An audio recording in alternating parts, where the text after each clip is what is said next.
খালেকুজ্জামান এই এলাকার ভালোবাসার মানুষ। তার মনে এই এলাকার মানুষের ভালোবাসা ছাড়া আর কিছুই ছিল না। তিনি কিছুই নিয়ে এসে যাননি এখানে। এখানে এসে উনি কারো কাছ থেকে কিছু নিয়ে গিয়েছেন এটা তো বলার মতো একটা মানুষও খুঁজে পাওয়া যাবে না। এই এই রাজনীতি, এত প্রতিহিংসা, এত ঘৃণা, এত বর্বরতা, এটা কল্পনাও করা যায় না। ভালোবাসা এমন জিনিস যে বুঝতে পারে সে কোনোদিন ফেলে দিতে পারে না। খালেকুজ্জামান বুঝতে পেরেছিল এর মানুষের ভালোবাসা, যার ফলে উনি হাসতে হাসতে জীবনটা দিয়ে গিয়েছেন। আমাদের পরিবারের আমার বাবা মরহুম মৌলভী ফরিদ আহমেদ, উনিও রাজনীতি করতে এসে এই রাজনীতির জন্যই উনি উনার প্রাণ দিয়েছেন। আমাদের পরিবারের সবচেয়ে ব্রিলিয়ান্ট, সবচেয়ে প্রতিভাবান, সবচেয়ে সজ্জন একজন মানুষ খালেকুজ্জামান, উনিও এই রাজনীতির জন্যই প্রাণ দিলেন, এই এলাকার মানুষের জন্যই প্রাণ দিলেন। কিন্তু আজকের কি নির্মম পরিহাস! এই রাজনীতি, এত প্রতিহিংসা, এত ঘৃণা, এত বর্বরতা, এটা কল্পনাও করা যায় না।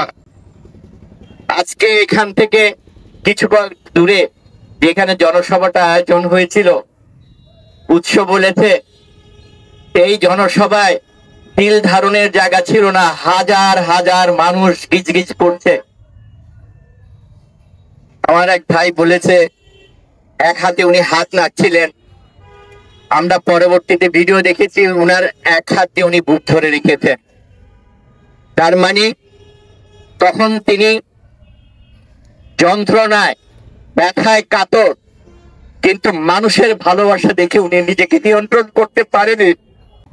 অথচ এই ফ্যাসিস্ট সরকার, তাদের যে বর্বরোচিত মনোভাব, জনগণকে শোষণ করা, শাসন করা এবং জনগণের প্রতি ঘৃণার দেখা যে প্রকাশ, তারই একটি উদাহরণ হচ্ছে এই খালেকুজ্জামান চত্বরের নাম পরিবর্তন করে মানুষের মন থেকে খালেকুজ্জামানের নামকে মুছে দেওয়ার যে অভিপ্রায়, অভিলাষ, সেই কারণে রাতের আধারে তারা এই খালেকুজ্জামানের চত্বরের নাম ভেঙে ফেলে এখানে ফুটবল চত্বর করেছে। 2002 সালের, আমি তখন এমপি ছিলাম, আমার শ্রদ্ধেয়, আমাদের পরিবারের সাথে খুবই সম্পর্কযুক্ত তৎকালীন বাণিজ্য মন্ত্রী আমির খসরু মাহমুদ চৌধুরী, উনি সম্মতি জ্ঞাপন করেছেন এবং সেই খালেকুজ্জামান চত্বরের ফলক উনি নিজে হাতে উদ্বোধন করে দিয়েছেন। সেই থেকে শুধু রামুবাসী নয়, এখানে দেশ বিদেশ থেকে যত পর্যটক আসতো, যারা খালেকুজ্জামানের প্রতি অত্যন্ত দুর্বল এবং শ্রদ্ধাশীল এবং ভালোবাসার মানুষ হিসেবে যারা জানতো, তারা সব সময় বলতো যে হ্যাঁ, আমরা খালেকুজ্জামান চত্বরটা দেখে গিয়েছি।